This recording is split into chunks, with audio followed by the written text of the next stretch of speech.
Assalamu alaikum students. This is our lecture number 10, class 5, science, chapter 2, microorganisms, health and diseases.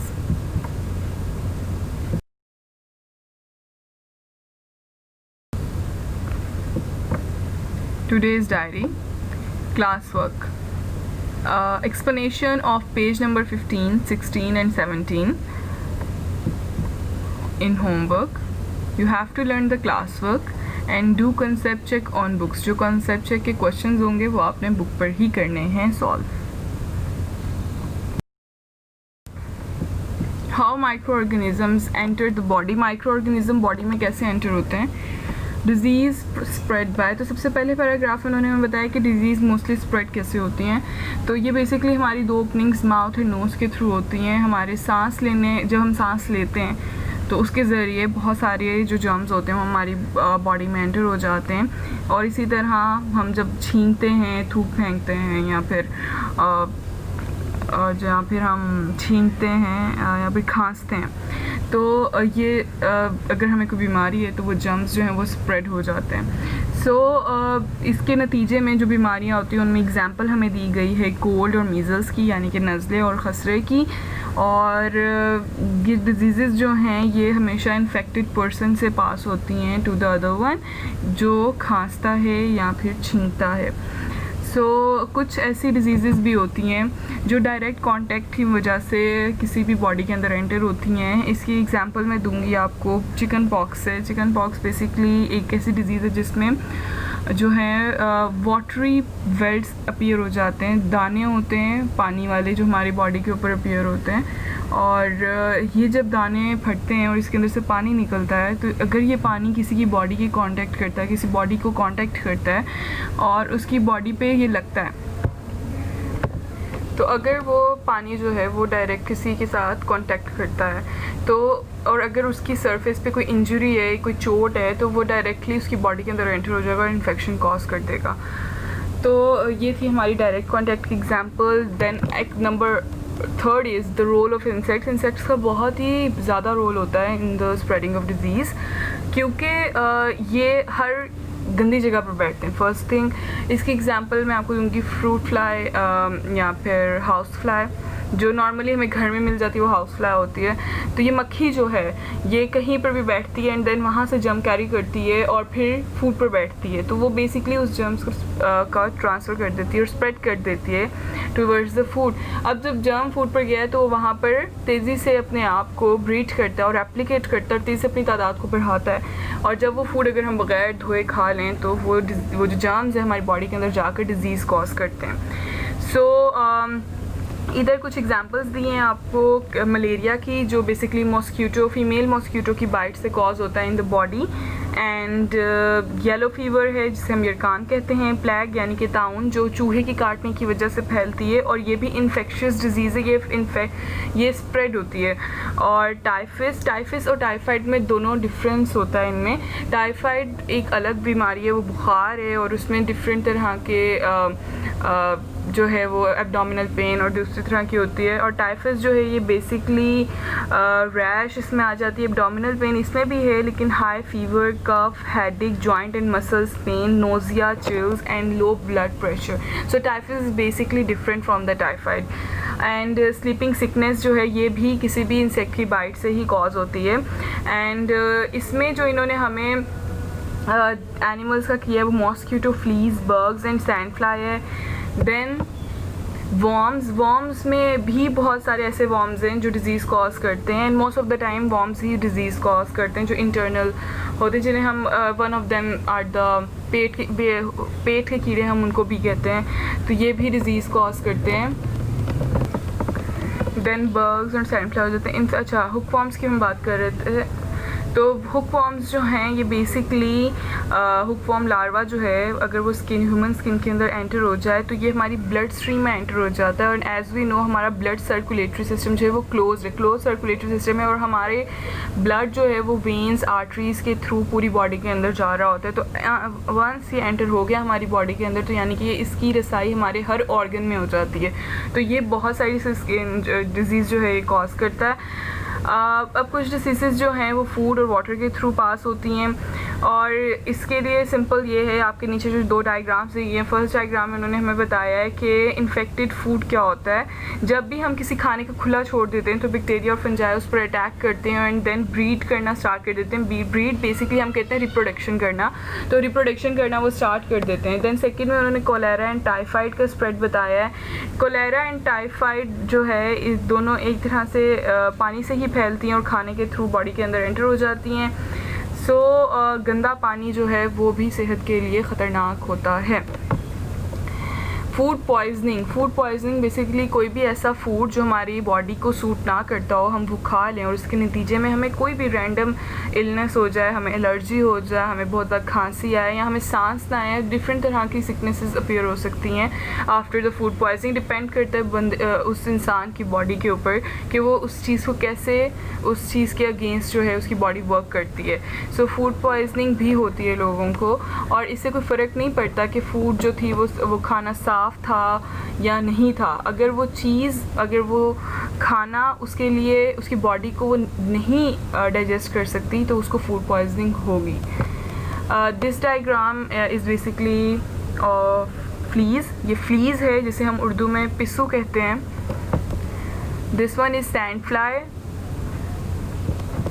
This is hookworm, और ये हुकवॉर्म की वजह से जो इन्फेक्शन हो जाता है ये वो है, और ये तो बहुत छोटा सा है, अगर आप इसको सर्च करेंगे तो बहुत ही बुरे इन्फेक्शन भी होते हैं कि पूरी टांग काटनी पड़ जाती है इस वजह से। सो ये बहुत अनबियरेबल होता है इसके कंसिक्वेंसेस अगर ये हो। देन आपका जो नेक्स्ट टॉपिक है वो है germs in food. Germs in food में सबसे पहले हम पढ़ेंगे फेवरेबल कंडीशंस के बारे में। सो जर्म्स जो हैं वो अपनी ख़ास कंडीशन होती है जिसमें वो रेप्लिकेट या प्रोड्यूस करना पसंद करते हैं। जैसे ख़ास टेम्परेचर होगा, खाना अवेलेबल होना चाहिए, टेम्परेचर अच्छा होना चाहिए। सो ऑल द थिंग्स जो हैं वो रिलेटेड होती हैं एक दूसरे के साथ। तो फेवरेबल कंडीशन होगी तो जर्म्स तेज़ी से रेप्लिकेट होंगे, और इसी तरह अगर अनफेवरेबल कंडीशंस हैं तो वो अपने आप को जो है या तो वो ख़त्म हो जाएंगे, उनकी डेथ कॉज हो जाएगी, या फिर वो अपने आप को वो इस एबल नहीं रहेंगे, इतने एबल नहीं रहेंगे कि वो रिप्रोड्यूस कर सकें, और वहाँ पर ही वो मुंजमद हो जाएंगे, स्टेरिलाइज हो जाएंगे, मुंजमद हो जाएंगे। सो इसकी ये कैसे हो सकता है? सबसे पहले ड्राई फूड एंड फ्रोज़न, अगर हम फ्रीज़ कर दें किसी फूड को या हम उसको बॉइल्ड कर दें बहुत हाई टेम्परेचर पर, तो ये स्टेरिलाइज हो जाती है फूड, यानी कि उसमें कोई जर्म्स नहीं रहते, ये जर्म्स इनएक्टिव हो जाते हैं। सो ईटिंग फ्रेश वेजिटेबल्स भी इनफ नहीं होती अनटिल आप उसको धोते नहीं हो, क्योंकि वेजिटेबल्स डायरेक्टली एक्सपोजर होता है टू द इन्वायरमेंट, और इन्वायरमेंट में डिफरेंट सॉर्ट ऑफ जर्म्स होते हैं। तो however they are fresh, you have to wash it before eating. So then processed food जो है वो इसलिए सेफ़ होती है क्योंकि वो प्रोसेस करने के बाद उसको एक कैन में या किसी भी तरह प्लास्टिक में उसको रैप कर दिया जाता है, और उसका कोई एयर से उसका कोई वास्ता नहीं रहता, उसको एयर डायरेक्टली कांटेक्ट नहीं करती, और इस तरह जर्म्स उसके अंदर एंटर ही नहीं होते। कुछ जो केमिकल प्रिजर्वेटिव्स जो हैं ये बेसिकली वही जो हमें पैक्ड फूड्स मिलती हैं बाज़ार में, ये बेसिकली उसी में यूज़ होती हैं, और ये chemical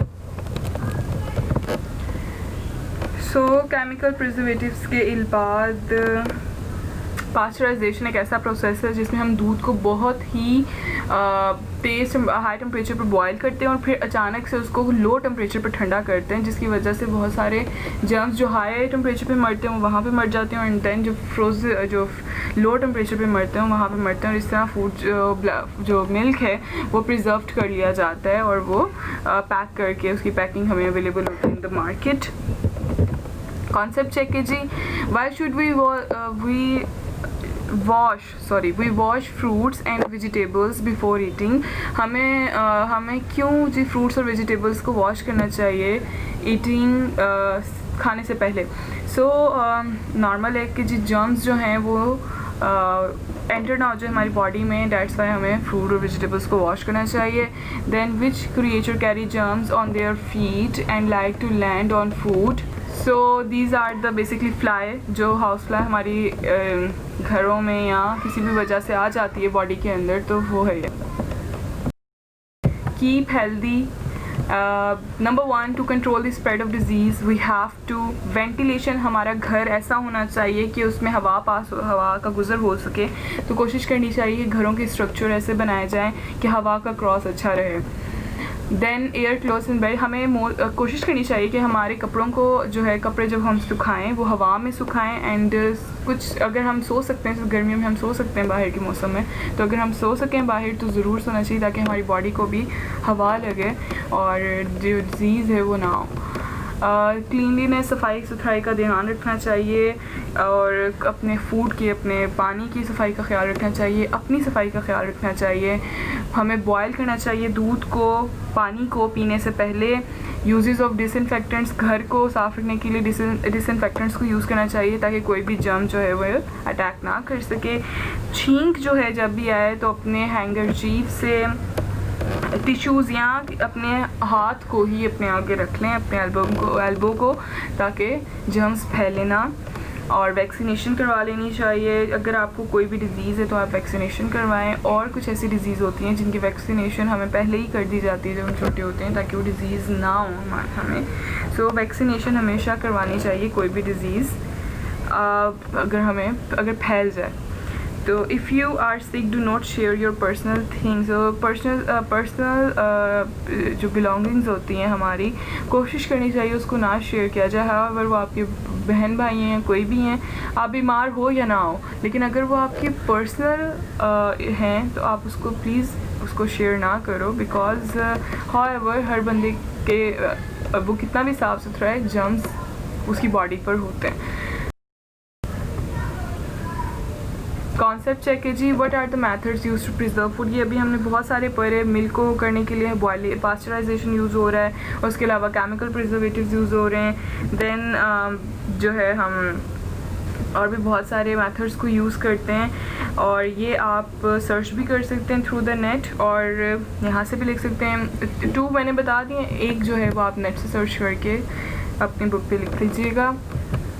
then what should we always do before handling और ईटिंग फूड। हमें खाना खाने से पहले या खाना देने से पहले या लेने से पहले क्या करना चाहिए। सबसे पहले हमें हाथ धोने चाहिए ताकि जर्म्स जो हैं वो हमारी बॉडी के अंदर एंटर ना हो सकें। End of our chapter. बहुत ही इंटरेस्टिंग टॉपिक था इस दफ़ा का हमारा, और कुछ ऐसा नहीं था जो आप लोगों को समझ ना आए। होप सो आप लोगों को अच्छा लगा होगा टॉपिक सुनकर। तो अगर कोई भी इशू हो तो आप मुझे ग्रुप में पूछ सकते हैं, और ये जो भी कॉन्सेप्ट चेक्स थे ये आप प्लीज़ सॉल्व करके ग्रुप में भेज दीजिएगा। I will check it. Thank you very much.